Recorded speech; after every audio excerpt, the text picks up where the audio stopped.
Developing right now on Morning News Now, under pressure. This morning, President Trump renewing his call to reluctant U.S. allies to help end an Iranian blockade on the Strait of Hormuz as daily oil exports drop. Meanwhile, Israel announcing ground operations against Iran-backed Hezbollah in southern Lebanon, and Iran launching a new wave of strikes across the Gulf. Now, as day 18 of the war begins, the president insists the war won't be endless. It'll be soon. Won't be long. And we're going to have a much safer world when it's wrapped up. It'll be wrapped up soon. We'll have the latest from the Mideast, plus the impacts we're seeing here at home. Also this morning, Mother Nature showing no mercy as a series of severe storms pushes east after battering the Midwest with more than 2 feet of snow in some areas. We are tracking the conditions and what you can expect where you live. Plus, high risk, a sobering new study downplaying the effectiveness of using marijuana to improve mental health, why researchers say it could hurt more than it helps. And history at the World Baseball Classic. Venezuela advancing to its first WBC final ever, earning a spot at redemption after a heartbreaking loss to Team USA 3 years ago. We'll have all the excitement from baseball's biggest stage. It's a fun one. Exactly. Italy has been winning everyone's hearts, but the road is over for Italy. And Venezuela will face Team USA. We'll get into that a little later. Good to have you with us. I'm Joe Fryer. And I'm Savannah Sellers. Thank you very much for being with us. We're going to begin this morning with the widening impact of the war with Iran. Israel says it has killed both Iran's top security official and the head of the Iranian Revolutionary Guard's all-volunteer Basij force, the key militia used to suppress protests in the Islamic Republic. Well, the Israeli military says they were killed in an airstrike last night. Iran has not yet commented on that claim.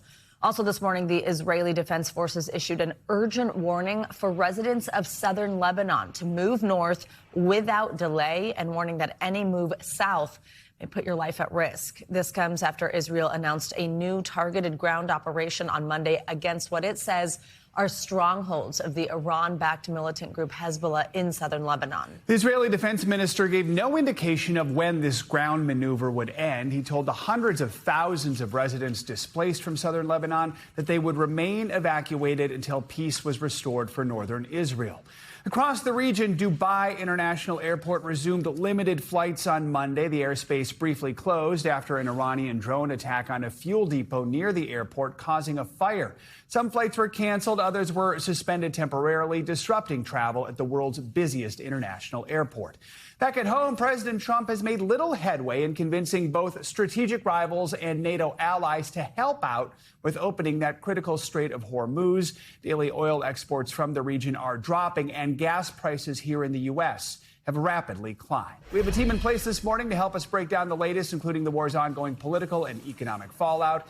NBC News correspondent Raf Sanchez joins us now from Beirut with the latest. Raf, good morning. So let's start with this developing story. Israel saying it's killed both Iran's security chief and the head of the Iranian Revolutionary Guard's all-volunteer Basij force. The Iranian government has not responded to these claims, but what can you tell us about these two figures and just their importance to the Islamic Republic? Yeah, guys, good morning. These are both very senior members of the Iranian regime, and if they have indeed been killed, that is a very significant development. Ali Larijani was the secretary of the National Security Council, but that doesn't really capture his importance. He effectively has been Iran's wartime leader, with the former supreme leader killed, the current supreme leader wounded, potentially out of the picture. It has been Larijani who seems to be running the country day by day.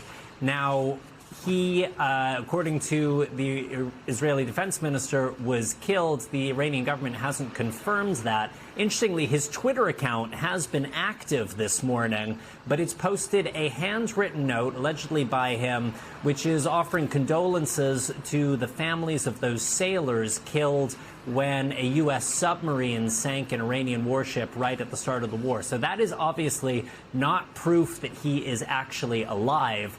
The other figure that the Israelis are claiming to have killed is the head of the Basij. Now, this is the militia force that is responsible for a lot of the internal repression in Iran. So when those protesters took to the streets back in January, it was often armed members of the Basij who were sent out onto the streets to confront them. So the fact that the Israelis are targeting this figure does appear to indicate that they are still holding on to hope that there could be regime change and that killing him might open the way for protesters to go back on the streets. Guys.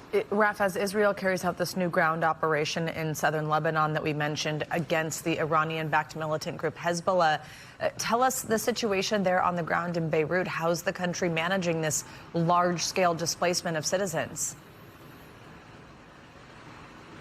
Yeah, Savannah. So some 800,000 Lebanese have been displaced by Israeli operations so far. That is 1 in 7 people in what is a pretty small country here.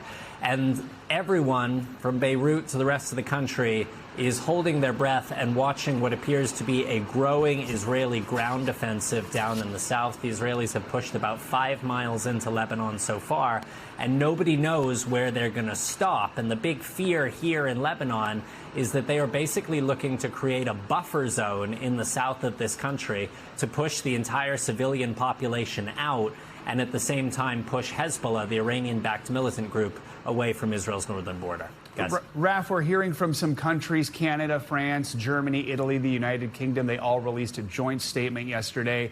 They're calling for Israel and Lebanon to negotiate an immediate de-escalation, to respect international humanitarian law. What's the significance of seeing this outside intervention from these countries, these allies?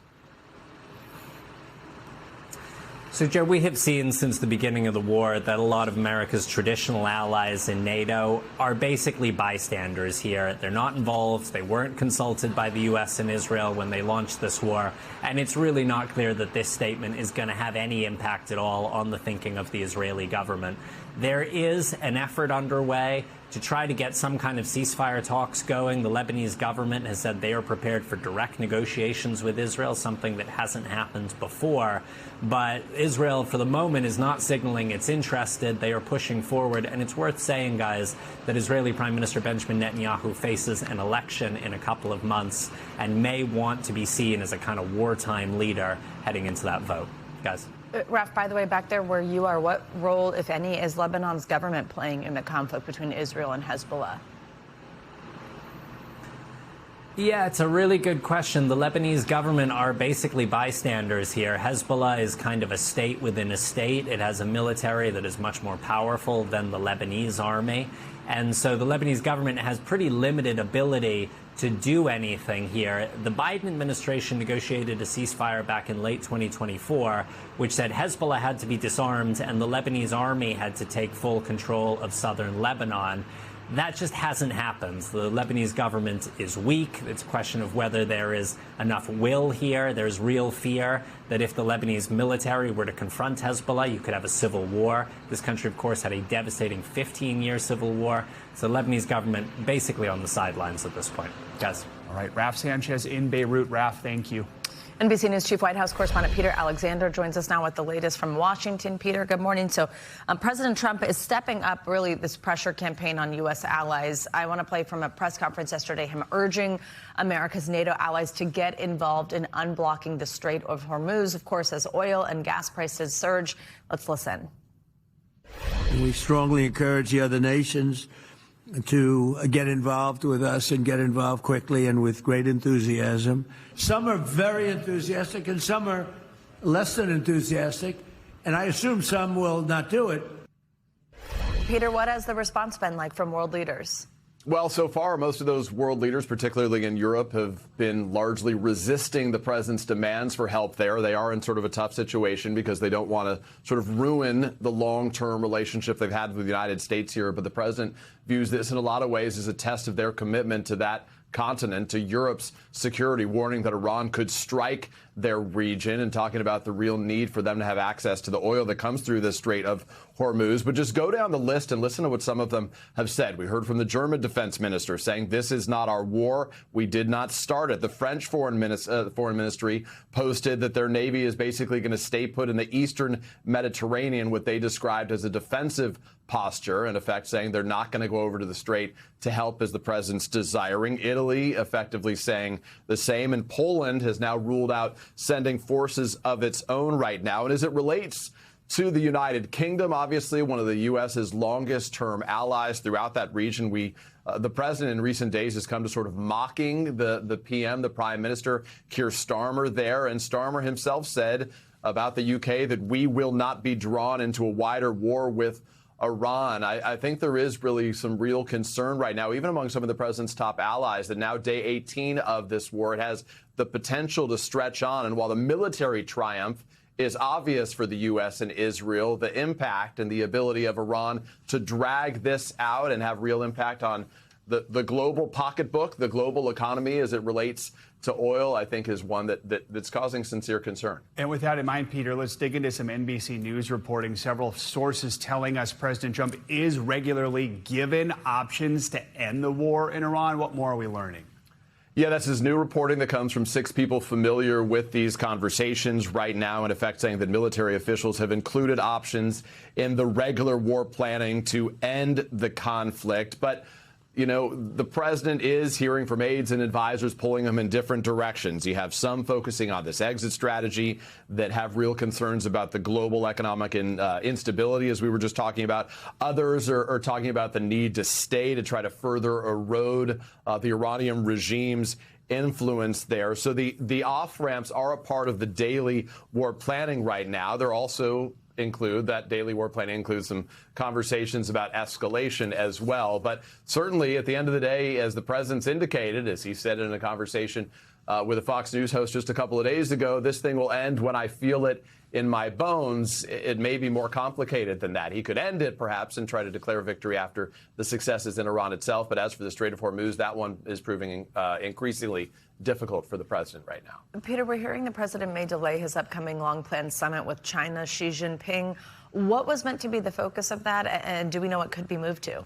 Well, there's a lot on the plate for the U.S. and China to discuss. Now you add the war to that, but obviously there's the topic of trade, the topic of Taiwan, and concerns about Chinese aggression toward that region right now. There have been some high-stakes talks that had effectively just wrapped up yesterday in Paris. They were supposed to set the table for the president's meeting with Xi Jinping in Beijing to take place in a matter of weeks from now. These are impactful, potentially, the conversations they would have as it relates to trade and Chinese access to beef and chicken, to crops in the U.S. The U.S. wants better access to rare earth minerals in China right now. So when will it happen? It's not clear. We don't have any new date yet. The president has indicated he thinks it could be delayed about a month or so, which would likely put this at some point in April, perhaps even into May. All right, Peter, thank you so much. For more on President Trump's demands of some of America's most prominent allies, let's bring in Elise Labott. She's the author of Cosmopolitics on Substack. Elise, good to have you with us again. So good to be with you. Let's hear more of what the president had to say, what we were playing a moment ago when he was speaking to reporters in the Oval Office. And he seemed less than pleased with the response from world leaders to his demands for help. They should be not only thanking us, they should be helping us. What does surprise me is that they're not eager to help. So, Elise, I mean, critics of the president have long said, hey, you need to treat our allies with respect so they're more likely to help out in a situation like this. Are you surprised no allies have signed on to help so far with this issue in the Strait of Hormuz? I am surprised, Joe. Not necessarily because President Trump, as you said, has been, warm with allies. You have to remember, not only did the president not consult with the Europeans before he went into this war with Israel, you have to look at the last few months, what's happened with Greenland, what's happened with Denmark, all the criticism of NATO. I mean, there's some raw feelings there. However, this is really an issue of security for the Europeans. They're the ones that are even more affected, I think, by what's going on in the Strait of Hormuz. Talking to some of the Gulf allies in the region, they're saying, listen, if you don't want to be part of this offensive war, against Iran, the least you could do is join the defensive part. Come defend, the Gulf areas. They're the ones being hit. We've had a good relationship with you in the past. And so even though, they may want to be begrudging about it, I think there is a little bit of surprise, in my opinion, that they, maybe not that they're not eager, as the president said, but certainly that they wouldn't at least join the defensive part, not their own defenses, but the security of the Gulf and the Strait of Hormuz. Do you think at some point they're just simply going to have to get involved because of the economic impacts that continue to spread, given that a fifth of the world's oil supply passes through the Strait of Hormuz?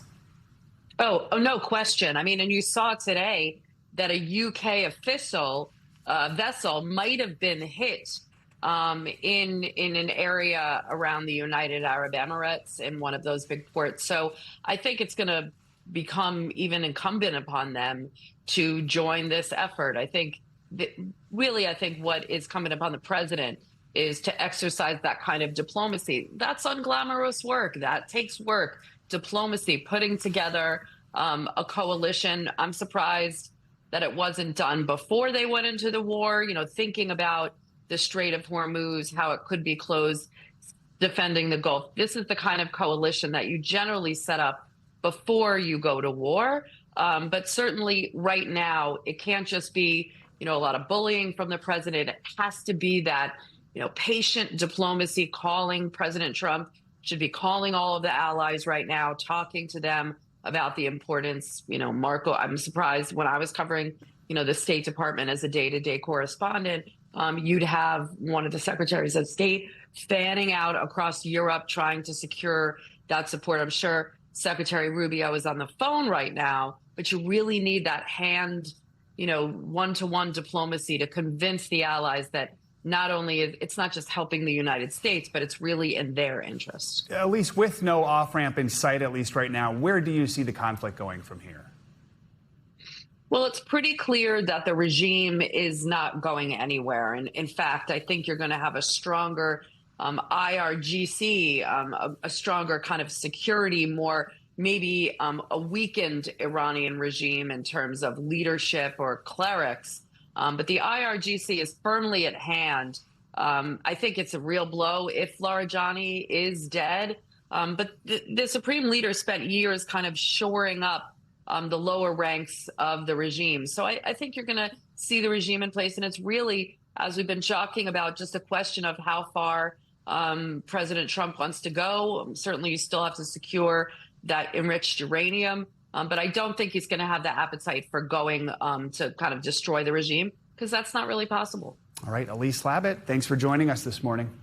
Well, back here in the U.S., it seems like everywhere you look on the map is being impacted by March's wild weather. People in Hawaii are starting to clean up from the destructive storm that has been lashing the island since Friday. At least one house was washed away. Others were damaged by floodwaters and wind gusts up to 80 miles per hour. And then here on the mainland, the threat of winter tornadoes has the East Coast on alert. According to the National Weather Service, a tornado touched down in North Carolina, ripping the roof off a warehouse in Charlotte. In a surprising moment caught on tape, the wind in Texas was so strong. You can look at that, see it fling a child from the door of a home, sent him flying off the porch. We're told he was not seriously injured, just very startled. In Wisconsin, fast-moving winds are fueling an industrial fire. The snowfall there is so deep, it's making it difficult for firefighters to even reach it. Up in Green Bay, more than 26 inches of snow falling since Sunday. That is the biggest snowfall from a single blizzard there in more than 100 years. NBC News meteorologist Dylan Dreyer will have our complete forecast in just a moment. But first, we've got our Angie Lassman joining us from Green Bay, Wisconsin, where the temperature has been in the single digits overnight. Angie, how you holding up? What's the latest there on this record-breaking blizzard? I've got one word for you guys, and it's cold. That's how I'm holding up. But the improvements that we've seen across the Midwest have been pretty immense. Notice there is not any more falling snow. We're starting to see folks kind of getting out, cleaning up, clearing the roads. So there have been some improvements, but that after a wild 24 hours across much of the country. We saw more than 300 cities in the Midwest picking up double-digit snowfall, and it wasn't just here in Wisconsin. That was across Michigan as well. You mentioned that that blaze that firefighters were battling that problematic when it comes to the temperatures as well. We saw those freezing temperatures making it difficult for any of their equipment, and the response times difficult there. That same snow kind of burying folks across parts of northern Michigan. We've got upwards of 3 feet across Herman, Michigan. That's about directly north of here where I am in Green Bay. And of course, even farther south, we saw we saw rare snow across Alabama, where they picked up a dusting in parts of northern Alabama. You, of course, don't see that every day, guys. Some really impressive stats coming from this storm system, and the most powerful they've seen across this region all year long, to say the least. Angie's learning why those cheese heads come in so handy, because the bright orange really pops in the white of the blizzard there. Angie, real quick, I just have to ask you, have you figured out a strategy for getting home to the East Coast? Because I know it's not easy right now. Yeah, I think my strategy is hope. I'm going to keep the faith, guys. The good news is a lot of that wild weather has kind of calmed down. We, of course, were watching for the severe storms yesterday and that snow, but most of that kind of working off as that cold front worked to the east. Now it's just the bitter cold temperatures that we're left with across much of the country, while the west swelters. So my plan is to do the best I can as usual. We're keeping hope alive for you, Angie. Yeah, we are. I'll see you guys tomorrow, hopefully. Okay. Or we'll see you there. All right. Thank you. It is another big weather day, so let's stay with your forecast, get a closer look at what's ahead with this March mega storm. Yeah, meteorologist Dylan Dreyer has our morning news now weather. Dylan, good morning. That big storm that impacted the East Coast, back through the Great Lakes, back through the Midwest yesterday is finally pulling out. The cold front itself has moved through, but back behind it, the winds are still very strong enough to keep that lake effect snow machine going off into Michigan, off of Lake Ontario is where we'll see some of our additional higher snowfall totals. Again, we are looking for a little clipper system to move through parts of the Midwest. That'll bring another couple inches of snow, but up towards Erie, Pennsylvania, back through Cleveland, off into Syracuse especially, that's where we could see another 6 to 10 inches of additional snow because of that lake effect snow machine. So we also have the wind advisories, high wind watches, high wind warnings. Most of these have been pushed up into New England now, so we will see things ease and just calm down a bit through the New York City area. But up into Boston, we're still looking at winds this morning up to about 33 miles per hour. Those will continue to be strong throughout the day. But in New York, where we also have 33 mile per hour wind gusts, those will be easing over the next several hours. Now we want to talk about the cold temperatures. We have frost advisories, freeze alerts, freeze warnings all down along the Gulf Coast. Temperatures are brutally cold, significantly colder than they have been recently. Memphis starting off the day at 26 degrees, Montgomery, Alabama, 29, even down into Florida, temperatures starting off in the mid-30s. Now we go to the Southwest, and it's a totally different story. We're looking at heat warnings in effect. In fact, 38 million people are impacted by the heat. Not only will we see these high temperatures, but we have several record high temperatures in the forecast. Look at all these dots here, all across the West, eventually moving through the Rockies into the plains. Over the next few days, we are going to see record high temperatures. And we're not just talking 90s. We're talking triple-digit heat in parts of the Southwest through California. Temperatures by Friday up to 100 degrees. We're going to stay well above 100 going through the weekend. And we are going to see those records continue to fall as we go through the next couple of days. Back to you. All right, Dylan, thank you so much. Well, a Utah jury has convicted children's author and mother of 3, Corey Richins, of murdering her husband with a fatal dose of fentanyl. We, the jury, unanimously find that the defendant, Corey Richins, is guilty of aggravated murder. The 35-year-old was found guilty on multiple counts, including aggravated murder and fraud. The jury deliberated for just 2 hours. Prosecutors argued she poisoned Eric Richins in 2022, just a year before publishing a children's book about grief dedicated to him. Investigators said Eric had 5 times the lethal amount of fentanyl in his system.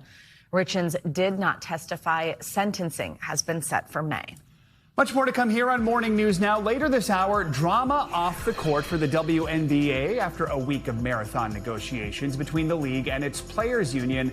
Now both sides playing defense as they work toward a deal. We're going to bring you the latest. Up first, though, after the break, Cuba in crisis. The island nation now turning to the U.S. as it struggles with an energy shortage. We'll be right back.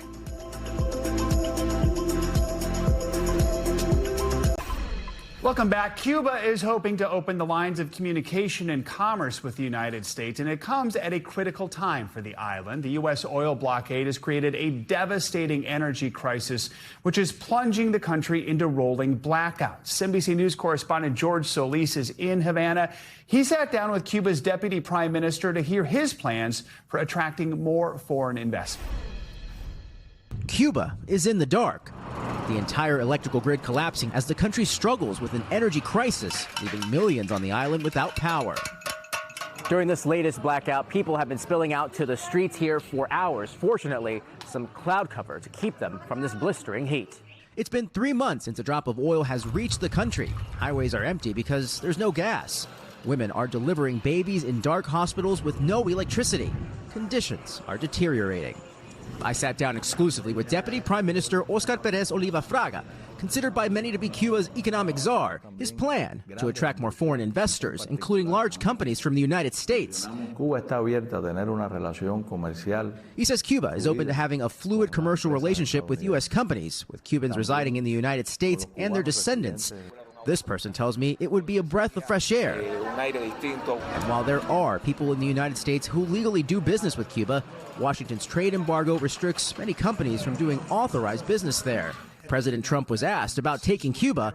Taking Cuba, I mean, whether I free it, take it, I think I could do anything I want with it. What a relationship would look like, though, remains to be seen, particularly since Congress has to vote, and many in Congress are skeptical. I would ask and advise any Cuban that lives here or any Cuban in exile, please don't invest in Cuba. You're wasting your time. Cuban-American activists in Miami came together to send a message. If we don't have any change in political rights, if we don't have any political guarantees, there's no economic change that's possible. Freedom is to be able to choose your destiny. It's about Cuban sovereignty, not about business. Those Cubans plunged into darkness will come here along Havana's iconic seawall to not only cool off, but escape the reality of the situation. All right, George, thank you. For more on all this, let's bring in Will Freeman. He is a fellow of Latin America Studies at the Council on Foreign Relations. Will, good to have you with us. Obviously, as you know, the U.S. and communist Cuba have been at odds for more than 60 years now. We've seen decades of economic sanctions, diplomatic isolation. How do you assess the current state of U.S.-Cuban relations, especially when you hear what we just heard there? The president made comments like he could do whatever he wants with the island. Things are at an inflection point, absolutely. We're seeing the first true naval blockade of the island since the Cuban Missile Crisis in the early 1960s. Not a single shipment of oil has reached Cuba in weeks, which means that the energy grid has collapsed. We're also seeing, and this is a longer running story, an intensified crisis of legitimacy of the regime itself. Of course, I don't think this was a regime that had anything near majority support, but there was a base of support. If you go back previous years, 10 years, 20 years, right now I think that's completely eroded. This is a state that can't perform basic functions under this immense pressure and under its own incompetence, corruption, et cetera. So I think we're seeing things, quickly move towards a fork in the road. The question is there that political change that gives investors the certainty that they can go back in? Or do we see the Cuban regime carefully manage this to open just enough, to release just enough pressure that they're able to scrape through in a situation that doesn't fundamentally look any different? What do you make of this openness from Cuba to do more business with American companies or allow Cubans living in America to invest in the island? The Cuban deputy prime minister is calling it this fluid commercial relationship. How could that work? Well, first, don't get me wrong, this is significant. The fact that you had the nephew to Fidel and Raul Castro coming out and saying this is symbolically also huge. Think about that. The Castro family, of course, that led the revolution in Cuba and built the regime afterwards, coming out and aligning themselves with a much more capitalist model. And so the announcement is that even big investments would be welcome from the U.S., from Cubans and their descendants living in the United States. And this is in a country in which currently only private companies can only have 100 employees. There really isn't much of a private sector. There's been a little bit that's grown, but the military in Cuba truly controls most of the economy. But there are some obvious obstacles, and they're not only the fact that we haven't seen that political change or property rights yet implemented in Cuba. It's also that Cuba remains on the U.S. state sponsor of terror list, meaning that no one will go near it. The risks of doing business there are still very high. You don't want to be associated with terrorism. It also means Cuba is locked out of the dollar financial system. And then you have all the energy and infrastructure problems. The fact that right now you have not even hospitals able to do surgeries. The fact that you have bakeries running on wood-fired stoves. I mean, it would take a very ambitious investor to go in. I mean, help us understand just how dire the situation is there right now with those power grid failures, with those rolling blackouts. So, on and off for several days, you had a total nationwide blackout. As I mentioned earlier, Cuba has not received a single oil shipment in weeks. It was Venezuela had been the major provider, but with the United States naval blockade there, the Trump administration cut off those flows. Mexico had been the backup, but was used, with diplomatic pressure. That was cut off. And Cuba doesn't have enough domestic energy sources to meet its own needs. So you're seeing, garbage trucks aren't out on the streets. There are night stars visible from the streets of Havana. That's how little light is being emitted right now. And obviously, this comes with huge pain for ordinary people. Now, there's no good polling on how Cubans feel about this on the island. It could be that many believe that the price has to be paid to get some step closer to political change. And this is a place where you've had 1 to 2 million people out of a population of 11 million leave in the last 5 years. That's just, it can't be understated how vast that is. 1 to 2 million people voting with their feet and leaving because of this deep crisis. So the energy concerns are probably the ones weighing the most heavily just on ordinary people there. I will say I think there's a risk here that the Trump administration has perhaps calculated and perhaps hasn't, which is a breakdown of order and a serious crisis of violence. Look at where Cuba is. You're not that far from Haiti. You have other islands in the Caribbean with some of the highest homicide rates in the hemisphere. You're hearing reports from the ground of rising crime as people become more and more desperate in Cuba, and also as even the police don't have the resources to go out and perform their functions. Cuba has not been a violent place in terms of private violence. Of course, a lot of state violence, but it's not been a country with crime. So that's a real concern, and I think we could see an outflow of migrants if the Trump administration pushes this too far. All right, Will Freeman, good to have you with us this morning. Thank you. Coming up in the right light, turns out the key to brightening your mood could be as simple as flipping the switch. We're going to have the enlightening news study in our weekly check-in that's coming up next on Morning News Now.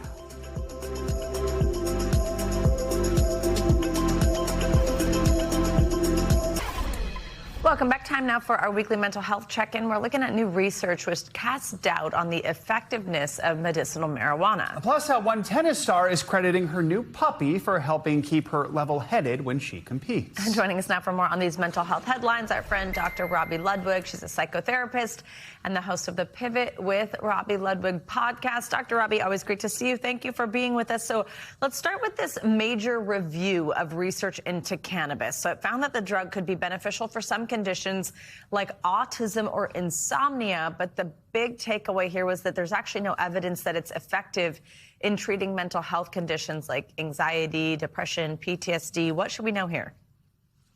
Yeah, so this research looked at many, many years of studies, and what they found was the use of medicinal marijuana was not helpful in terms of mental health, in terms of treatment of depression, PTSD, or anxiety. And yet there still is a large or a percentage of people that are still using medicinal cannabis in this way. So it's really important to get the message out there that if someone is using medicinal marijuana as a way to increase or help their mental health, manage their mental health, maybe other approaches might be more effective. It is effective in other cases, like with autism and Tourette's and with pain management, but mental health, the studies just don't back up what people are using it for in terms of mental well-being. All right, let's shine a light on something else, a light on light. There's a psychiatric hospital in Norway conducting a test with its lighting, and a study found patients in the ward lit by what's known as blue depleted light showed greater clinical improvement. They showed less aggressive behavior. So What could it be about this slate? Could everyone benefit from adjusting their own lighting?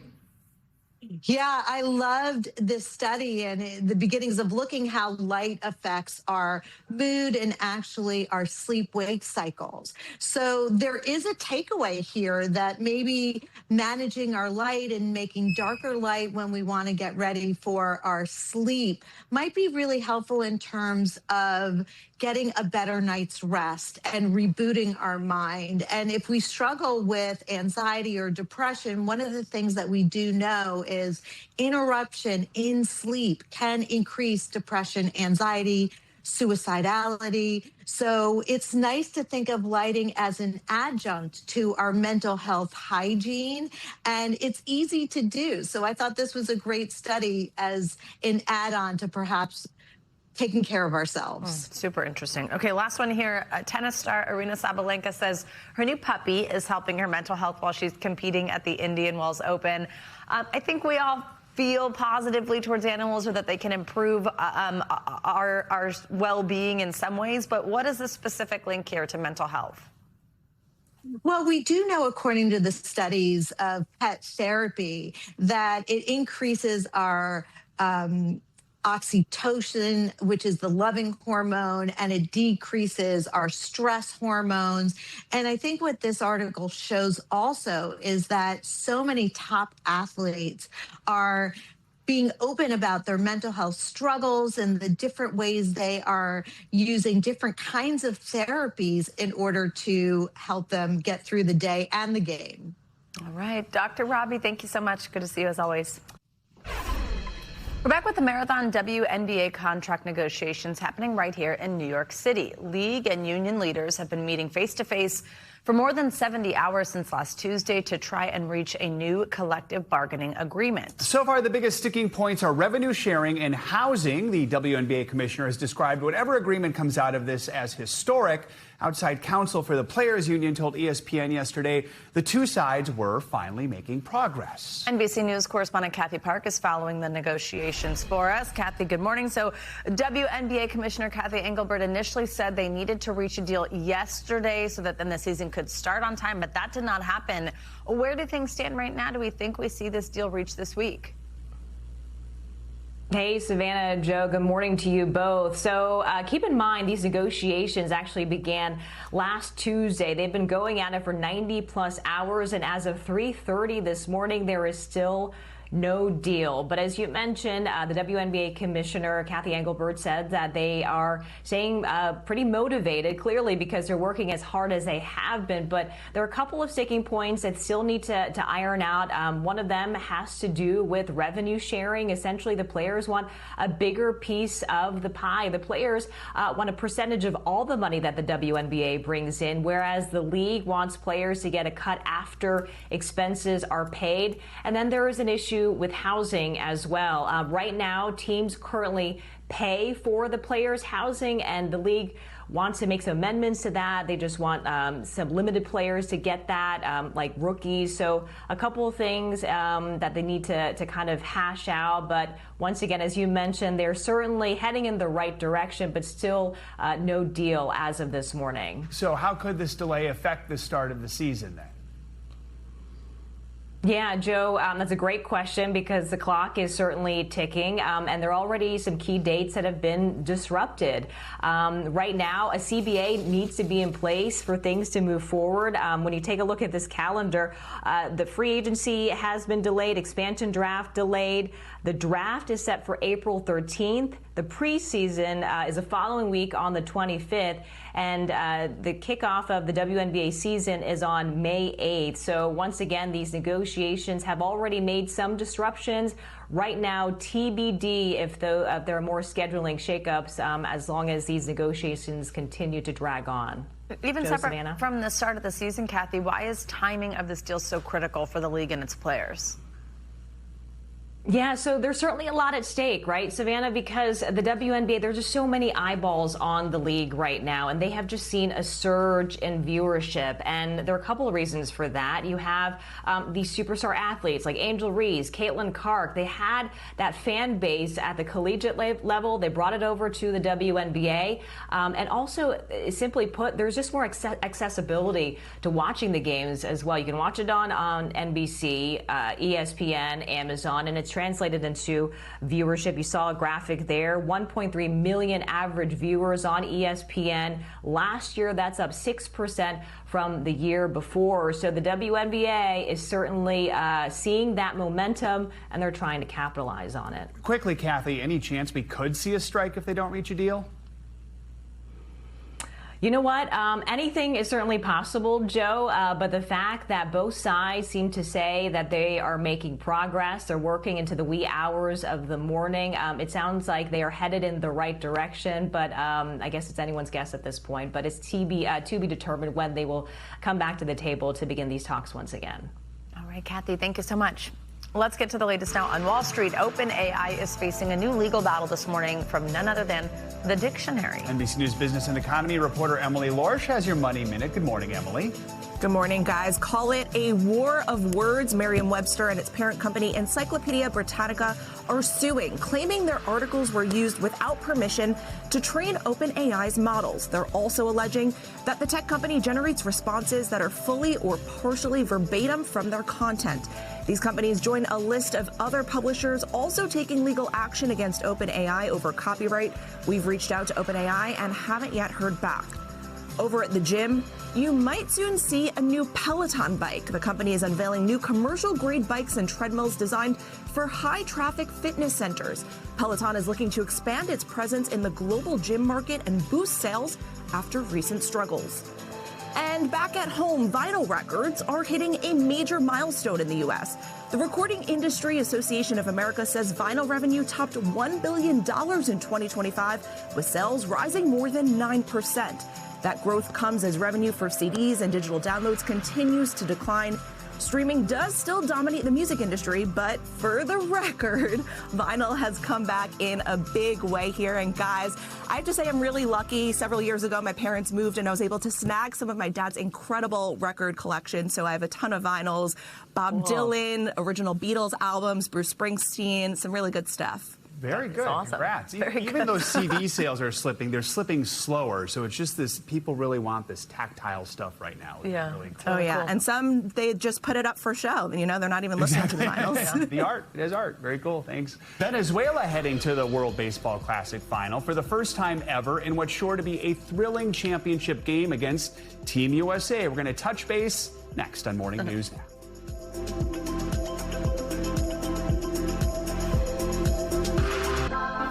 Back now with what's shaping up to be an intense title game in the World Baseball Classic. The stage set for tonight's championship showdown in Miami between Team USA and Venezuela. It marks a long-awaited milestone for Venezuela, who will now make their first finals appearance in team history. Venezuela roared to a thrilling victory over Italy last night to book their place in the championship. Meanwhile, the U.S. took down an electric Dominican Republic team over the weekend to reach their third consecutive final. It will be the sixth time these two nations have played each other in the tournament, but this time a World Baseball Classic trophy is on the line. For more on tonight's game, let's bring in NBC News sports reporter Rohan Nadkarni. Rohan, good to have you with us. So this is the first ever title game for Venezuela in the World Baseball Classic. What makes this year's team a championship contender, and how do they stack up against a very strong American team? Yeah, good morning, Joe and Savannah. This has been a really impressive run for Venezuela, really tight win they pulled off against Italy in the semifinal. I'd say the strength of this team is in the top of their lineup. They have some elite major league hitters between Ronald Acuna Jr., Luis Arias at the top of that lineup. The pitching staff is held up. They've kind of been able to cobble together some wins here with that bullpen. So the strength in this Venezuela team lies in the top of that lineup. Some really accomplished major league hitters there. Team USA last won the Classic back in 2017, and this year they've been one of the tournament favorites right from the start. What do you think's the key for them tonight? They got a hit. You look at this United States team, it's basically an all-star team. Bryce Harper, Aaron Judge, Cal Raleigh. I mean, this is like a little kid's dream, this team they put together for the United States. but they haven't been scoring the way you'd expect considering the heavy hitters they have up and down the lineup, frankly, 1 through 9. So I'd say the key, can the bats come alive in this finally? That would put, I would say, a lot of pressure on a Venezuela team that isn't quite as high-powered. This is a rematch. It was a quarterfinal meeting between these teams that the Americans won back in 2023. What's changed since then? How could this one play out? I would say what's changed is, the United States came into this one as a favorite. They have not won the World Baseball Classic in many years, I believe since 2007 now. Like, the United States is a much bigger favorite this time. I mean, they've come into this tournament expected to win. So I think what's going to decide this matchup ultimately is which team can kind of cobble together their best pitching outing of the tournament. The United States is probably going to start Nolan McLeany. They're going to rely on the bullpen a lot. Which team can kind of find a way to quiet the other team's lineup? The bullpens are going to play a major role tonight. Talk us through the makeups of these teams. Like, what really stands out compared with when they've met in previous years about these particular teams and the matchup that they make? For sure. I would say the biggest thing, like, I mentioned a little bit earlier, but the United States' batting is really on another level. I mean, especially compared to the previous teams they put in the World Baseball Classic. A reason why they've been a favorite coming into this tournament is just the offensive explosion we expected. I mean, you guys put up the stats here, though. As you see, it's way closer than I think anyone expected would have coming into the tournament, considering the firepower the United States has. Their batting should be on another level. The fact that it's not been, it lends me to believe tonight will be another close game, and the United States is coming off a semifinal. They only, eked out a 2-1 win on a controversial call against the Dominican Republic. So as much as we've expected the United States to just be walloping the ball all over the park, that hasn't happened. So I expect a really tense one tonight, guys. For baseball fans on the verge of the regular season here, just how cool is it? What does it mean to be able to see like these sort of all-star games taking place day after day after day? It's just electric. I grew up in South Florida. I've been to Marlins games at Lone Depot Park. Believe me, they don't look like the World Baseball Classic. Just the electricity in that stadium every night. It's been remarkable to watch. There's been so much pride. I mean, you heard Aaron Judge say, I think this is bigger than the World Series. I don't know if I believe that just yet, Joe, but the players feel it, the fans feel it. It's been an incredible atmosphere. It certainly made me excited for the start of the baseball season. Oh, and there's so much on the line with each game because you don't have a best-of-7 series, too, so that sort of amps everything up as well. All right, Rohan Nadkarni, thanks so much for joining us. We appreciate it. That is going to do it for this hour of Morning News Now. Stay with us, though. The news continues right now.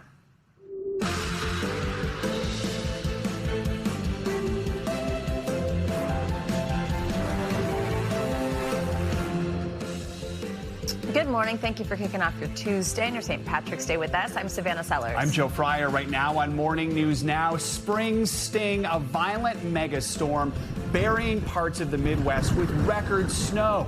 Well, in the east, a rare late winter tornado rattling one North Carolina community, plus torrential rains battering states up and down the coastline. All this as the nation's busiest airports struggle to keep up with that busy spring break travel season in the midst of a TSA staffing crisis. More on all that in a moment. Also this morning, not our war. President Trump ramping up his global pressure campaign on America's allies abroad. He's urging them to help reopen the Strait of Hormuz as gas and oil prices surge worldwide. But so far, several leaders are not biting. The latest from a region in turmoil, including how the war is impacting a different kind of pipeline, travel at the world's busiest international airport. Plus, a major announcement from the White House. President Trump's chief of staff, Susie Wiles, diagnosed with breast cancer. How the president first announced the news himself and why Wiles has decided to stay in her role while she is treated. And later in the hour, time is money, literally, in a turbocharged internet age when Get It Now reigns supreme, why savings-hungry online shoppers are asking retail giants to send their stuff later rather than sooner. Love to keep digging into that for us. All right, let's start this hour with that March megastorm that's making its way across the country. This morning, millions of Americans are under threat from tornadoes, blizzards, thunderstorms, and record heat. In northeast Florida, severe thunderstorms swept across the area yesterday. They brought heavy rain and wind gusts so strong they toppled this gas station awning near Jacksonville. And in Alabama, a funnel cloud was caught on video in between bursts of lightning. When the storm passed, it left behind a trail of downed trees and damaged homes. One man said the pressure was so bad it hurt his ears, and that's when he knew to take cover. That's when I told my daughter, I was like, get in the hallway. As soon as we got there, it wasn't maybe just a few seconds. It just got really, really loud, and the house just kind of popped. Meanwhile, in the Great Lakes, they are experiencing temperatures in the single digits and record-setting amounts of snowfall. NBC News meteorologist Dylan Dreyer will have our complete forecast in just a moment. But first, let's bring in our own Angie Lastman. She joins us from Green Bay, Wisconsin, where they have seen record-setting amounts of snow over the past 36 hours. There she is, right on top of a very large pile of it. Angie, good morning. Yeah, I don't think it's hard to tell that they got a lot of snow in Green Bay. Good morning, guys. In the past 24 hours, it's been wild across the country when it comes to weather. We've seen the tornadoes and the flooding rains across the east. Of course, the blizzards for folks across the Midwest and that record heat for the West. And this morning, folks are waking up to the aftermath with more than 400,000 customers without power. A historic March blizzard pummeling parts of the Midwest. The monster storm burying Michigan. I think it's time to go home. And Wisconsin in record snowfall. Probably one of the crazier snowstorms we've ever seen. Green Bay clocking more than 26 inches, their biggest snowstorm in 138 years. But the whipping winter wind fanning a massive warehouse fire. Emergency crews struggling to contain the blaze with equipment freezing in the low temperatures. On the East Coast, a dangerous line of storms barreling up and down the I-95 corridor. Florida hit with heavy downpours and strong winds. Torrential rain pounding parts of Pennsylvania. It's going to come up over the sidewalk shortly. Damaging winds causing chaos in the Carolinas. A tornado ripping the roof off this North Carolina warehouse. And 50-mile-an-hour winds tearing the metal roof off of a small business in South Carolina. It was scary. It sounded like a train. Overnight, heavy rain and winds across New Jersey and Pennsylvania. Some parts cold enough for snow. The wild weather pushing south. In Alabama, a rare March snow dusting parts of the state. And the winds were so strong in Texas, they sent this child flying. Fortunately, he's okay. While much of the country deals with storms and snow, the West is sweltering. A rare March heat wave pushing temperatures up to 30 degrees above average. We have a pool and AC, so we survive.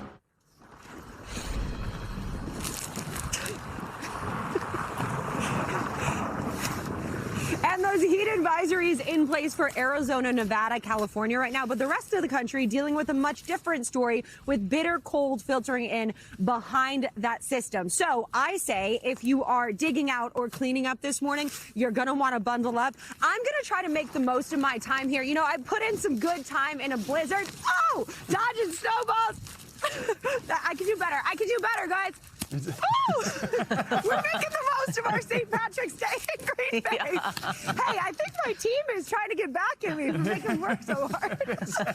Just, Angie, don't eat the green snow, all right? St. Patrick's Day, all right? Good advice, Joe. All right. Okay, Angie. Stay safe, I think. Checking back over the next hour to see if she's still doing that. All right, let's look at what's to come with meteorologist Dylan Dreyer. Dylan, good morning.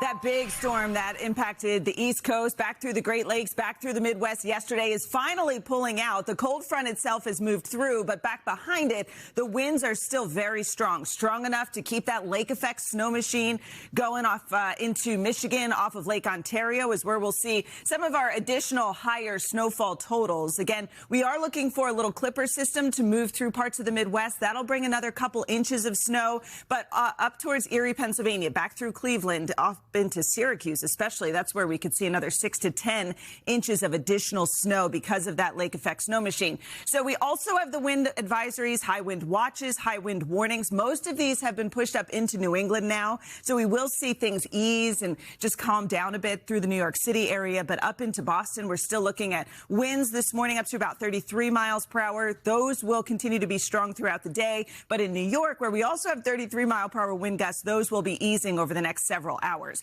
Now we want to talk about the cold temperatures. We have frost advisories, freeze alerts, freeze warnings all down along the Gulf Coast. Temperatures are brutally cold, significantly colder than they have been recently. Memphis starting off the day at 26 degrees. Montgomery, Alabama, 29, even down into Florida. Temperatures starting off in the mid-30s. Now we go to the Southwest, and it's a totally different story. We're looking at heat warnings in effect. In fact, 38 million people are impacted by the heat. Not only will we see these high temperatures, but we have several record high temperatures in the forecast. Look at all these dots here, all across the West, eventually moving through the Rockies into the plains. Over the next few days, we are going to see record high temperatures. And we're not just talking 90s. We're talking triple-digit heat in parts of the Southwest through California. Temperatures by Friday up to 100 degrees. We're going to stay well above 100 going through the weekend. And we are going to see those records continue to fall as we go through the next couple of days. Back to you. All right, Dylan, thank you so much. Well, that severe weather is causing even more disruptions and delays at airports from coast to coast, already dealing with the impact of the partial government shutdown and also the busy spring break rush. NBC News senior correspondent Tom Costello joins us from Reagan National Airport. Tom, good morning. How are we looking this morning? Boy, yeah, there's a lot colliding here at airports. We have had a real issue in Atlanta this morning, I'll tell you, because Delta Airlines trying to reposition its aircraft following yesterday's incredible travel mess with weather. For a while, Delta requested a ground stop there in Atlanta. That's been lifted.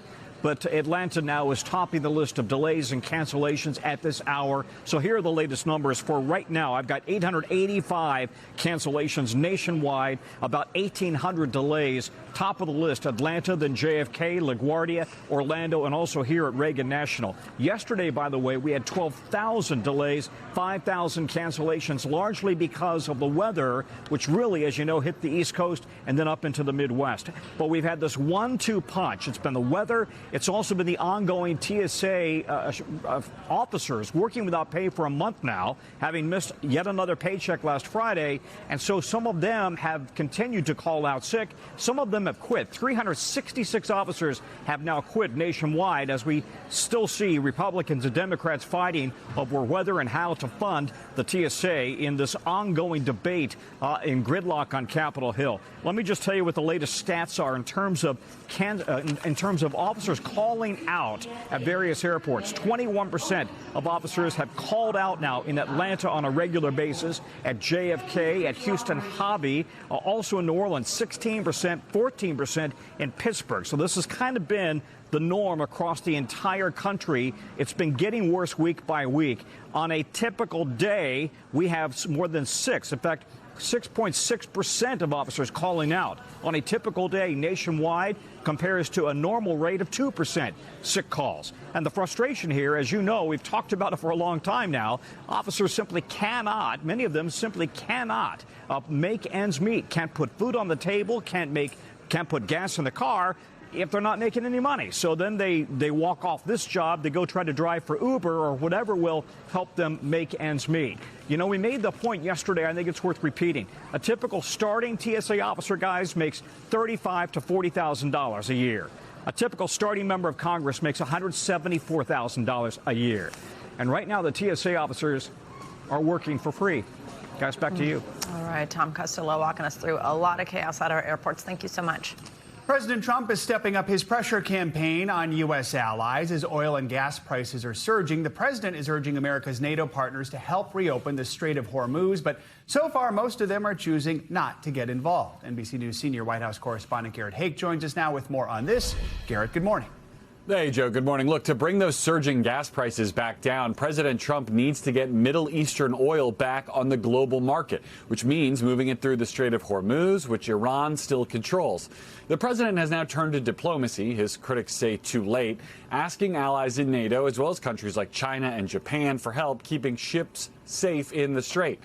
But so far, this coalition-building effort has come up short as the war continues with no clear off-ramp and growing costs.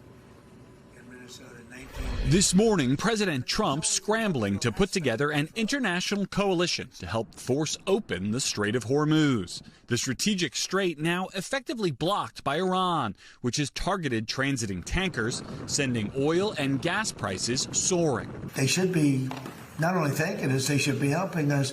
Despite the president's belated outreach to several countries urging them to send warships to help escort ships through the strait, no allies have signed on so far. Germany's defense minister rebuffing the president's pressure campaign, saying, quote, "This is not our war. We did not start it." Other allies, including the UK and France, remain non-committal. Had President Trump done the work to build a coalition of the willing, to consult and engage our NATO allies and vital partners before launching this war of choice, then they might feel more invested in ensuring that the Strait of Hormuz is reopened. As the conflict widens, NBC News has learned the president is presented regularly with options to end the war, but has not taken any so far, according to 6 people with knowledge of the plans. The president detailing his thinking about the remaining Iranian regime. All of their leaders are dead, as far as we know, but they're all dead. We don't know who we're dealing with. All as gas prices continue to surge, now averaging $3.79 a gallon, up more than 80 cents in a month. The war shaking up President Trump's economic agenda in other ways, including now delaying his long-planned summit with China's Xi Jinping, meant to focus on trade and other issues between the world's 2 largest economies. We're speaking to China. I'd love to, but because of the war, I want to be here. I have to be here, I feel. And then there's this, which got a lot of attention yesterday. Mr. Trump said that he spoke recently to a former president about Iran who told him he wished he had done what President Trump is doing right now with his military campaign. Mr. Trump later ruled out George W. Bush and insinuated that this unnamed former president was a Democrat, but added it's someone that he likes and who is smart. Well, we reached out to all of the offices of all the living former presidents, and aides to each one of them denied that they have had any such conversations with President Trump. Joe? All right. Garrett, thank you.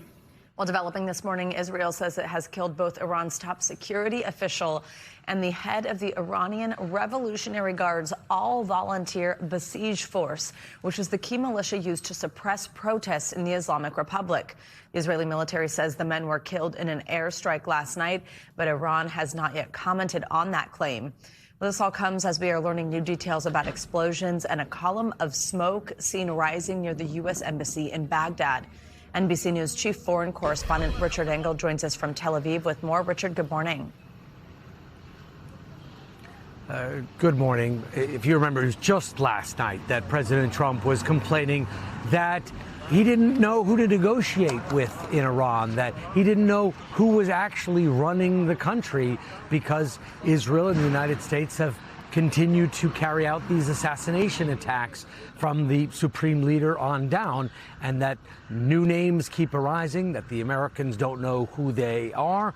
Well, this pattern is continuing, with Israel announcing these 2 targeted killings, one of a Basij chief, the guard force that keeps the government in charge, and another very senior leader who had been managing a lot of the day-to-day affairs of this country. So more leadership crisis as President Trump complains that there's no clarity in Iran's leadership, and as the U.S. and Israel are struggling to contain this conflict.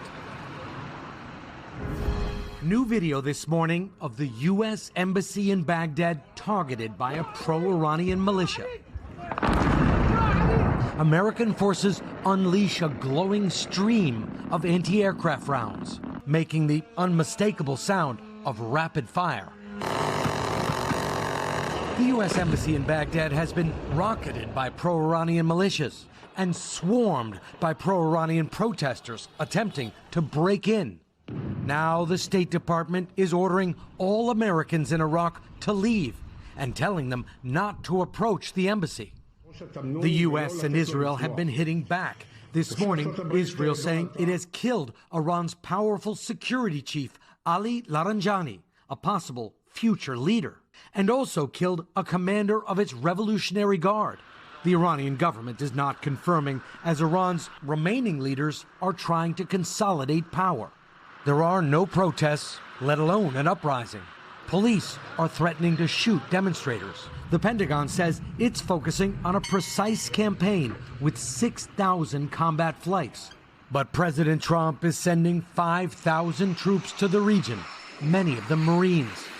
Trump's increasing focus seems to be weakening Iran's economy, targeting Harg Island, Iran's main oil facility exporting primarily to China. The Pentagon says it has destroyed all of Harg Island's defenses, along with mine-laying ships Iran could potentially use to block the Strait of Hormuz. But mines aren't the only way to threaten the key waterway. Iran destroyed a tanker last week with a surface-to-surface missile. And a British maritime authority says another tanker was hit by a flying projectile in the Persian Gulf today. And the Iranian government is showing no signs of giving up, giving in, surrendering. A senior Iranian official spoke to our colleagues at Sky News and said if the United States sends in ground troops, puts them on the ground in Iran, it will be a new Vietnam. All right, Richard, thank you. This morning, limited flights are leaving Dubai International Airport after an Iranian drone attack hit a fuel depot near the airport and caused a fire. Some flights were canceled while others were suspended temporarily, disrupting travel at the world's busiest international airport. NBC News international correspondent Raf Sanchez joins us now from Beirut with more on this. Raf, good morning. Joe, good morning. We're talking a lot about how this war has led to a major disruption of oil supplies, but it has also led to the biggest disruption of air travel since the pandemic, with some of the world's most important airports now in the line of fire. An Iranian strike on the world's busiest international airport, underscoring the threat to air travel across the Middle East. 2 drones hitting near Dubai International. Oh my God. One of several attacks since the war began. Punishment, Iran says, for the UAE hosting U.S. troops, while Israel has repeatedly hit Tehran's main domestic airport, saying it's being used by Iran's Revolutionary Guard. And in Kuwait, terror as part of the terminal ceiling collapsed. The result? The biggest disruption to global air travel since the pandemic, with tens of thousands of flights canceled. While in Beirut, there's nothing strange about flights taking off amid towers of smoke, as Israel attacks what it says are Hezbollah strongholds near the airport. We made the journey on Wednesday. So we're coming into land in Beirut, and from the air, you can really clearly see the city's southern suburbs, which Israel has been targeting intensively. And minutes after we landed, so we're in the airport parking lot, and we can hear the sounds of strikes nearby. The Israelis are targeting an area only about a mile from here. We headed above ground. So you can see probably less than a mile from where we are now west of the airport, that big cloud of black smoke. While the airport is quiet, it's still open and still running. Fayez Rasamni is Lebanon's transport minister. How do you keep an international airport open when bombs are falling all around it? It's very difficult, very complicated. There was a Middle East Airlines coming from Paris and trying to land at around midnight. And they couldn't land for 40 minutes because there were fighter jets in the area. You have a bit of supply of fuel, but you need to take a decision fast. Should I go to Cyprus? Should I wait and land? And he took the right decision. He landed in Beirut after 40, 50 minutes of uncertainties. Lebanon has only one international airport. And in 2006, during another war with Hezbollah, Israel struck it directly. Has the United States given you any assurances that Israel will not target the airport? They gave us assurances, and I'm in direct contact with the American ambassador. Lebanese passengers we met were unfazed arriving home. We just saw an airstrike. Yes. So you just saw an airstrike and you weren't worried? No, we're used to it. As Lebanon's portal to the outside world remains defiantly open. And air traffic in the Gulf is down by about 75% from before the war, but it would really be a mistake to think that that only affects people in the Middle East. A lot of flights going from U.S. to Asia will stop in Dubai. So, for example, if you're flying from New York to Bangkok, and a lot of those flights are being canceled now. So, Joe, there are going to be many people who really have no connection to the Middle East, but they are going to find that their plans are totally upended. Joe. All right, Raph, thank you. Not to a medical challenge facing a close advisor to the president. White House Chief of Staff Susie Wiles announced she's been diagnosed with breast cancer, but that she'll continue working during this time. Well, that announcement has prompted a wave of support from colleagues within the administration and beyond. NBC News Chief Justice and National Affairs correspondent Kelly O'Donnell has the latest. Kelly, good morning. Good morning, Savannah. Getting a breast cancer diagnosis can certainly bring uncertainty and often fear. And for many American women, that also raises worries about how to manage treatment and career. And now the first woman to ever hold the high-pressure job of White House Chief of Staff is beginning her own breast cancer journey. A new and very personal challenge in the president's inner circle. Always near Mr. Trump, but rarely in the spotlight herself. Susie Wiles exerts quiet power in Washington. She's our chief of staff, and she's an amazing person, an amazing fighter. Her fight is breast cancer. Wiles, who is 68 years old, released a statement saying her cancer was diagnosed this past week, writing, "I am grateful to have an outstanding team of doctors who detected the cancer early and are guiding my care, and I'm encouraged by a strong prognosis." Wiles is trusted by the president, a veteran of politics and lobbying. She served as co-campaign manager in 2024. Wiles noted that nearly 1 in 8 women in the U.S. will face this diagnosis and continue to raise their families, go to work. Wiles intends to remain at the White House during her unspecified treatment. She said, "Let's do it now." I said, "Do it immediately," because with that particular ailment, the faster the better. Wiles is not the attention-seeking type, but comments she made for Vanity Fair magazine sparked headlines when she criticized Attorney General Pam Bondi, saying she completely whiffed on the Epstein files. And Wiles bluntly described the president as having an alcoholic's personality. He notably does not drink. Wiles also talked about her role in a podcast last year. I am the chief of staff. I'm not the chief of Donald Trump. Wiles has not disclosed details about her course of treatment, but she says it was detected early. And experts say stage 1 breast cancer shows good outcomes, with 99% of patients reaching that important 5-year survival mark. Savannah? All right, Kelly, thank you. We've got more to come on this hour of Morning News Now, including Princess Kate's St. Patrick's Day resurfacing, coming amid some stark new polling from Brits, blasting the royal response to former Prince Andrew's ties to Jeffrey Epstein. First, though, after the break, Cuba in crisis. Millions on the island nation waking up in the dark this morning after its power grid collapsed yesterday. We are in Havana with the latest on the ground as that U.S.-driven oil blockade cripples communities there even further. That's next.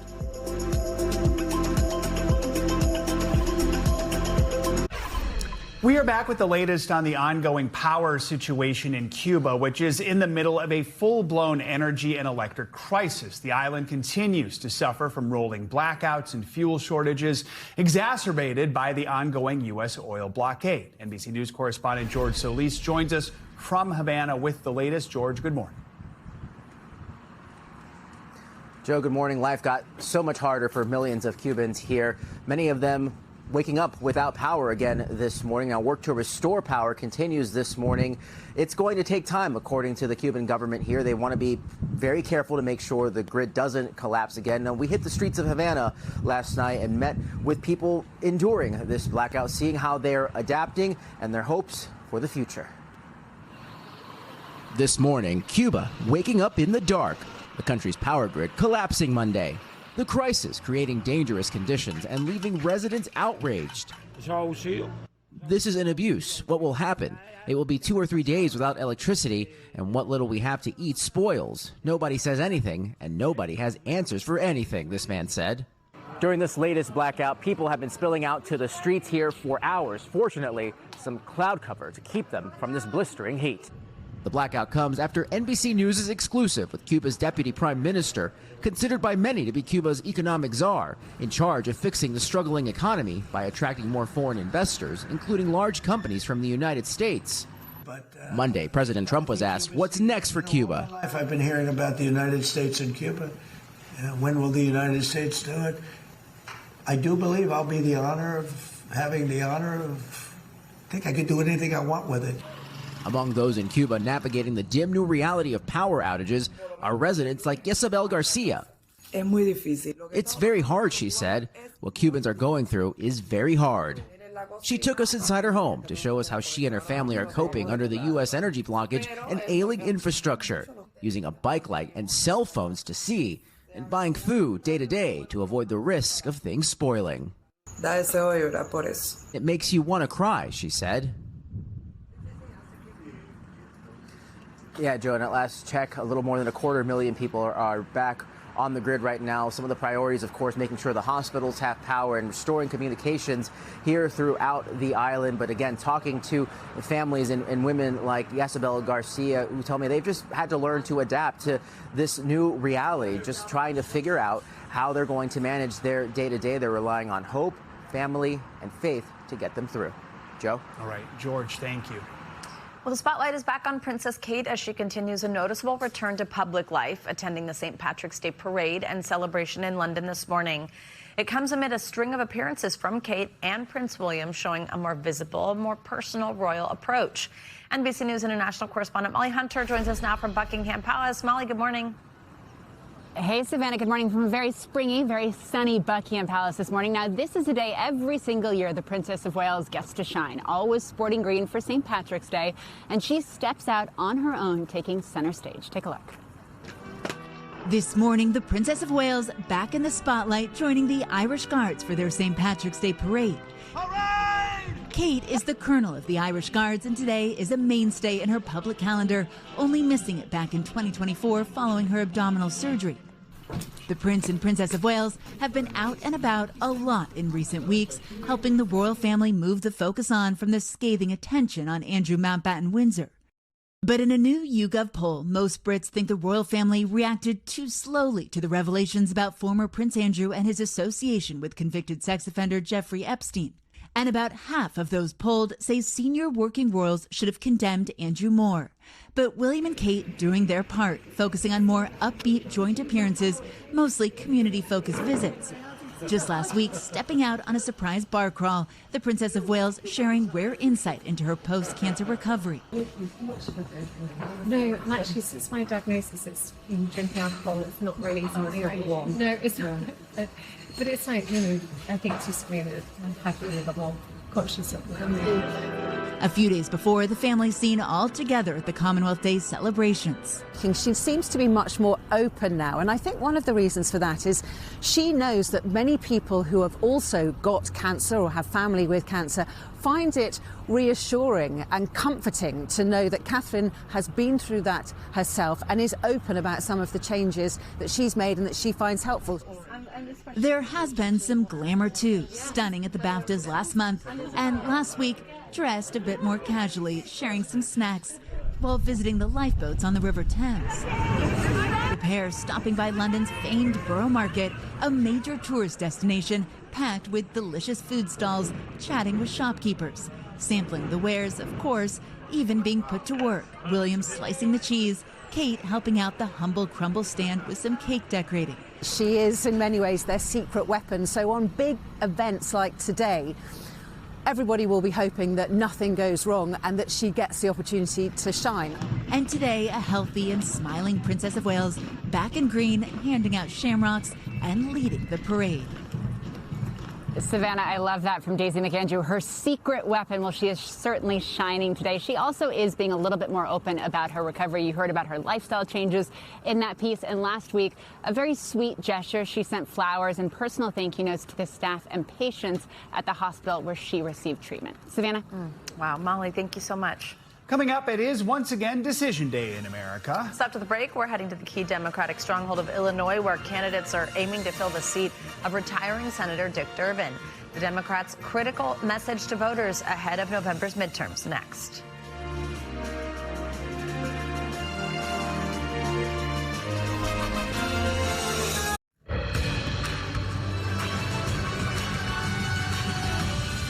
Back now with a closer look at what's making news in the world of politics this morning, starting with an update on the Kennedy Center. NBC News Chief White House correspondent Peter Alexander joins us with more. Peter, good morning. Joe, Savannah, good morning to both of you. We do start with the Trump-appointed board of the recently branded Trump Kennedy Center for the Performing Arts. They voted unanimously to shut down operations at the celebrated Arts Center for 2 years for renovations. Here's what we know at this hour. President Trump has cited the need for repairs as a reason for the closure, which will take effect after this summer's July 4th celebrations. The president's move to put his stamp on the arts institution led to a wave of performance cancellations. Also today, Gregory Bovino, the U.S. Border Patrol agent who became the face of President Donald Trump's immigration crackdown, he will retire at the end of the month. Two Customs and Border Protection officials tell NBC News that. Bovino was removed from his role as the CBP commander at large in January, returned to his role as a Border Patrol sector chief in Southern California. The move came after the deaths of Renee Good and Alex Preddy, as well as aggressive immigration enforcement operations taking place in Minneapolis. Bovino is expected to exit the same day that the Department of Homeland Security Secretary Kristi Noem leaves her job. Also, an Afghan immigrant who worked with the U.S. military in Afghanistan died less than 24 hours after being detained in Texas by Immigration and Customs Enforcement. That is according to a U.S. advocacy group and a family friend. The 41-year-old, the father of 6, died of unknown causes over the weekend, one day after he was taken into custody outside his apartment complex near Dallas. ICE described the man as a, quote, criminal illegal alien from Afghanistan and said his death was under investigation. Joe and Savannah. All right, Peter, thank you so much. The polls are officially open in Illinois, where voters will be casting their ballots in several competitive primary elections today. And it is shaping up to be a potentially historic primary. An extraordinary 5 congressional seats are open after several members decided not to run for re-election. That's the most vacancies that state has seen in a general election in nearly 80 years. But a pivotal race here, the open Senate seat after Dick Durbin announced his retirement. The Democratic ballot is jam-packed with candidates all trying to position themselves as the best option for one key issue, working against President Trump's agenda. Also today, voters will be choosing the nominees for Illinois Governor, Secretary of State, and Attorney General in November. NBC News correspondent Shaquille Brewster is tracking all the races for us. Shaq, good morning. So let's start with the Senate race. Many experts say could be the first real test of how anti-ICE messaging is playing out in these Democratic elections. Right. That's been a big focus of many of these campaigns. So who are some of the frontrunners for the Democratic nomination? What have they been focusing on?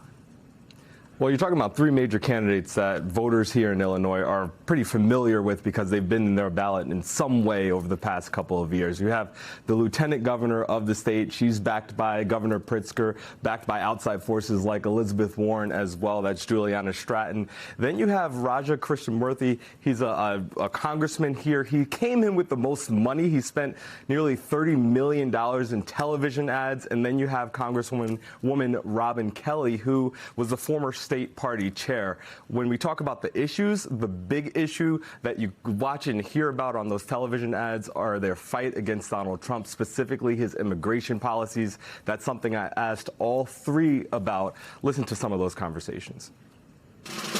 Is there a risk that abolish ICE, that's a message that could backfire on the Democratic Party? Well, Chicago and the state of Illinois was right at the center of Operation Midway Blitz. I want to abolish ICE because I don't believe that this agency can be reformed. And of course, we need security at the border. That should happen at the border, not with CBP marching down Michigan Avenue in downtown Chicago. People feel that this government is not accountable to the citizenry anymore. They're acting recklessly. They're acting with impunity. CBP and ICE terrorizing our neighborhoods in Chicago. That's why I'm not going to send another nickel to CBP and ICE right now. What he has spent around ICE, what he has spent around the National Guard coming into our cities. So I guess it just further proves his incompetence and the people around him.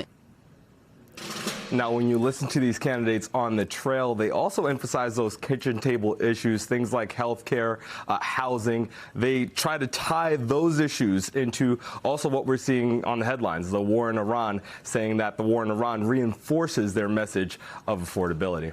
Shaq, let's talk governor. Democratic incumbent J.B. Pritzker running for third term there. He's not expected to face much Democratic competition, but several Republicans vying to run against him in November. How's that race shaping up?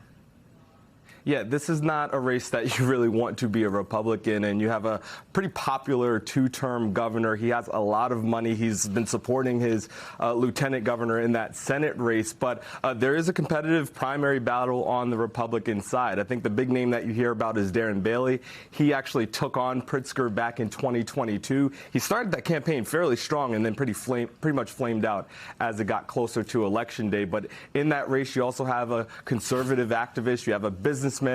You have a lot of money involved in that. People who are saying that it's time for new leadership in the Republican Party here in this state. And also, interesting point for folks who are here in Illinois, this is a deep blue state.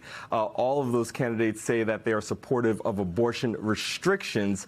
That's, again, showing you a little bit of the uphill battle that they'll have to face when they make it on to the general election. All right, big day ahead in Illinois. Shaq, thank you. Coming up, it's a new shipping sensation that's got savvy shoppers asking, what's the rush? When Morning News Now returns, you could call it a blast from the past. Big online retailers offering up slower, yes, slower delivery speeds, all to save consumers a few bucks. Don't worry, we'll hurry back in 2 minutes.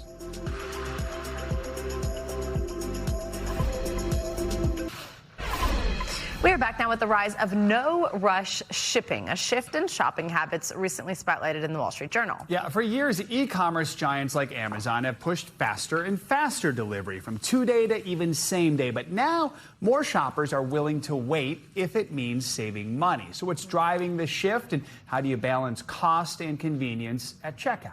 We have NBC News Chief Consumer Investigative Correspondent Vicki Nguyen here to break it down for us. Vicki, good morning. Good morning, guys. Okay, I mean, it is always like, can I get it the same day? And everybody trying to keep up with the fact that Amazon was able to do that. But now we see the other end of this, no rush options. What's behind the change? Things have really changed. The pendulum swung the other way, mainly because of affordability, right?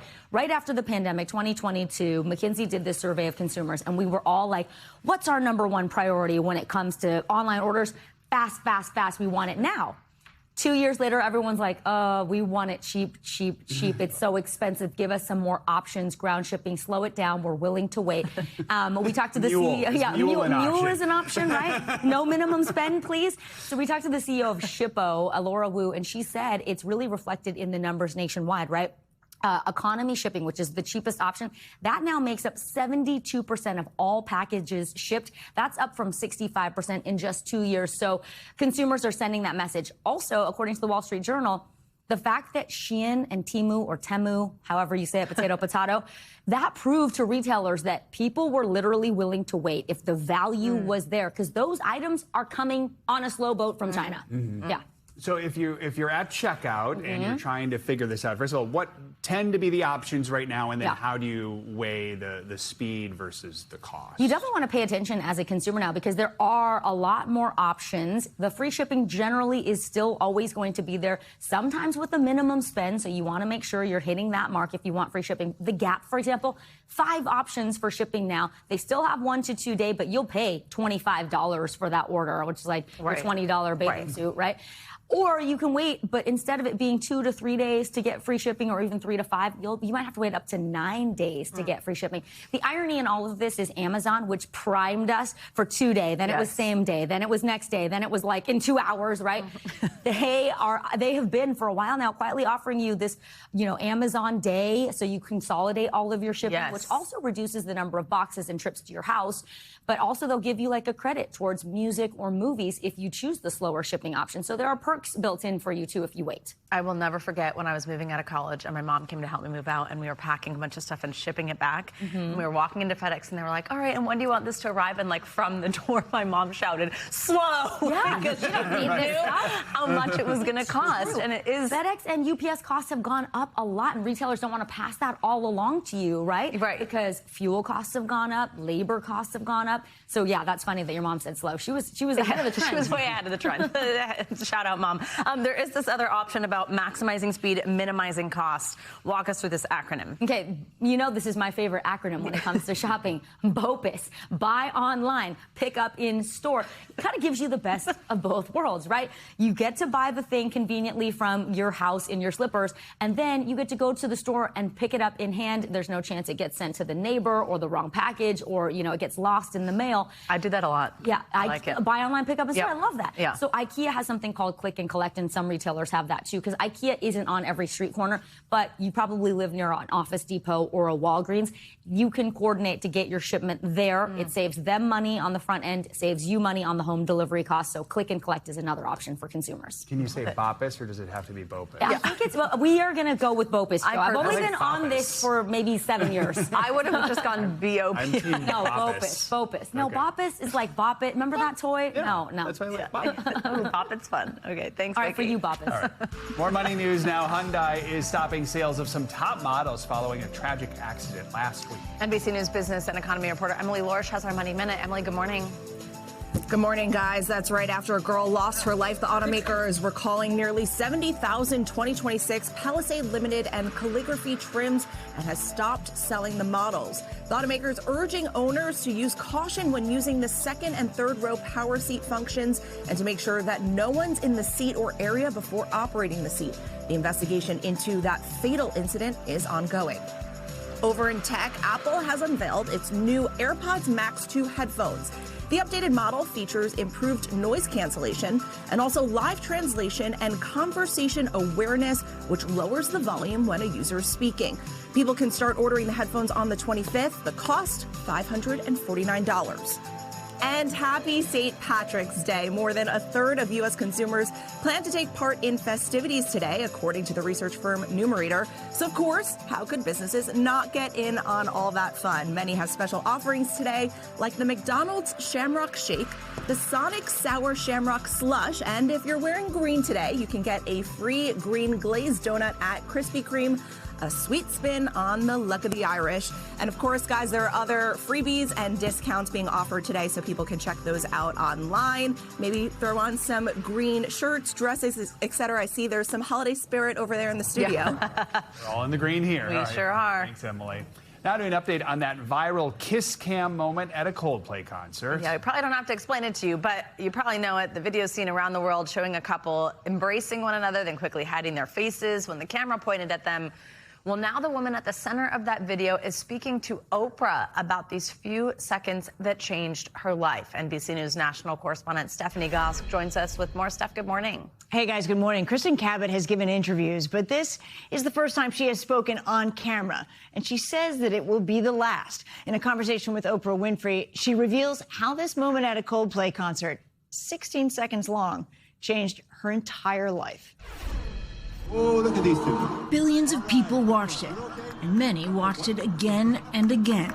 Either they're having an affair or they're just very shy. This morning, Kristen Cabot talking on camera for the first time with Oprah Winfrey. My phone was ringing around the clock. Over a kiss camera embrace with her boss caught on Jumbotron that consumed the internet, became a much spoofed pop cultural phenomenon, and took over her life. There was paparazzi there for weeks. They wouldn't leave. I had people trespassing and looking in my windows. We had people doing drive-bys and yelling and honking. We had my phone. With your children home. Yes, with my children home. Cabot says she was separated from her husband at the time, but revealing he was attending the concert too in another group. Cabot joined work friends and her boss, astronomer CEO Andy Byron, saying that she and Byron had a connection and had recently discussed their relationship. Like, that was the culmination point of feelings that had developed over the course of, 4 to 6 weeks. And describing the moment that was seen around the world. It was really dark, and we got very swept up, and it didn't feel in any way that we were risking being, and it wasn't even calculated where we thought to ourselves, like, oh, no one's looking, let's like put our hands on each other. It wasn't that. Byron has said he was in a troubled marriage at the time, too. Andy Byron, your boss, were people coming up to him? No, not at all.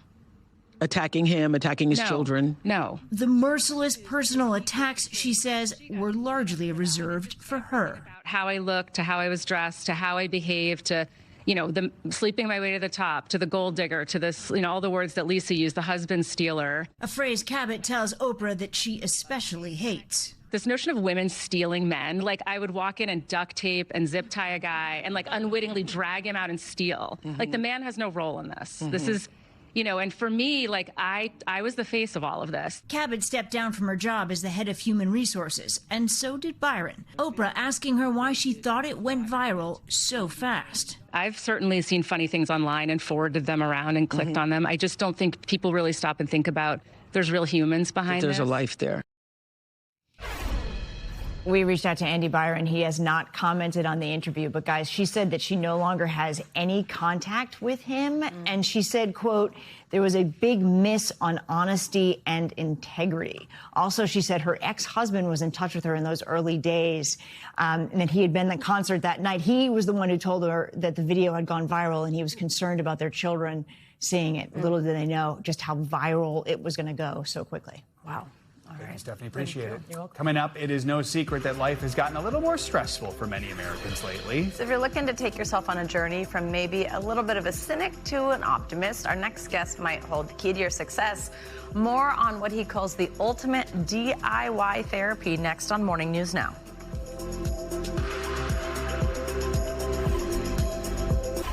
Finally this hour, for a lot of us, it can be hard to slow down, whether you're a type A personality or just navigating a big life change. But what if finding your zen was as simple as stepping onto a yoga mat? Our next guest says he went from being an OMG guy to an OM guy. I love that. And that calm became his new superpower. In a new book, he shares how yoga transformed his life and how it can help make your day feel a little lighter. Michael J. Norton is a brand expert and assistant professor at Parsons School of Design. He's also the author of that book, which we can't say the full title on TV. It is the blank I heard at yoga, the stuff I heard at yoga, what I learned in Downward Dog. Michael, good to have you with us. Nice to be here. You say you went basically from what, a cynic to... Well, when I went to yoga, which is about 10, 11 years ago, I was a ball of anxiety. I mean, I bit my fingernails to the nub. I was addicted to Tums. And I went to Catholic school, so I was taught to worry. So I worried about everything. But that was before yoga. And as you just said, with yoga, I kind of found that I also worked out my emotional muscles.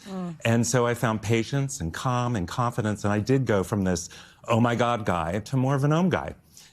I love that. I also read in our notes about this that you had kind of said that you were there for the exercise at first, very like type A. So, and that's kind of how I feel in those settings. Like, how do you take it to the next level where it is also a workout for your brain? Well, there was a moment. So I had been about a 35-mile-a-week runner. And I was at the age where I was suddenly surrounded by, you know, hip replacements and knee surgeries. And I thought, I don't want to wind up there. So I went to yoga for the exercise. And as the yogis would sort of start class with their little bits of wisdom and philosophies, I kept thinking, get to the exercise, get to the exercise, get to the exercise. And then one day I heard a yogi say, quiet the squirrels in your head. And I thought, oh my God, she's talking to me. She's talking about me. And I started looking around the room. And I saw that everybody was nodding about the crazy squirrels we all have. So I started to actively listen to what was also being taught at yoga. Wow. And like I said, that's where I started to work out these emotional muscles that, you know, sort of helped me find this calm. As I jokingly say, calm is my new superpower. Beyond the squirrels, what's some of the maybe one or two best pieces of advice you got on the mat that you can now apply to your life and you hope to kind of share with others? Well, you know, the trick about yoga is to take what you feel in yoga and carry it with you through your day. So one of my favorites is organize your face. So very often, you know, and you probably do that this. could be an insult. Well, no, but you probably do this when you get ready to walk on the set, right? You have to be, you know, TV ready, right? Well, organize your face is, you know, very often we have this constipated look on our face, you know, because of anxiety. I relax my face, and my face tells me what to feel. And so it's a very simple, I call it emotional Botox. And then another one is, you know, when you judge yourself, you only break your own heart. We are our own worst critics. We all do it. It's a bad habit. We need to break it. Wow. Oh, okay, a last quick one, because he's part of our family here. You've got a chapter, really, about Andy Cohen. I do. You've even bartended on Watch What Happens Live, but you really talk about this concept of Andy Happy. What does that mean? Page 203, every chapter is a line of dialogue that I heard. And I Want to Be Andy Happy was something I heard, and as soon as I heard it, I ran home and wrote about it. And I realized that Andy is spontaneous exuberance. His life is like a party. He invites everybody in. And I thought, who doesn't want to be Andy Happy? And I have to say, you know, being on Watch What Happens Live was my first time on television. This is my second.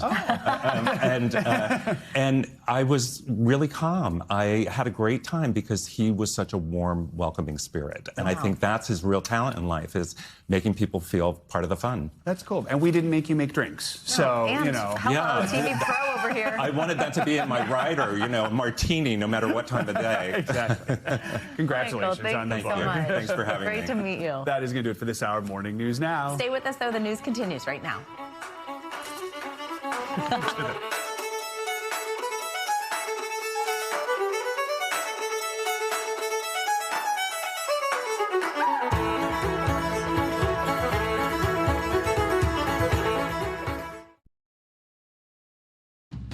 We thank you for watching, and remember, stay updated on breaking news and top stories on the NBC News app or watch live on our YouTube channel.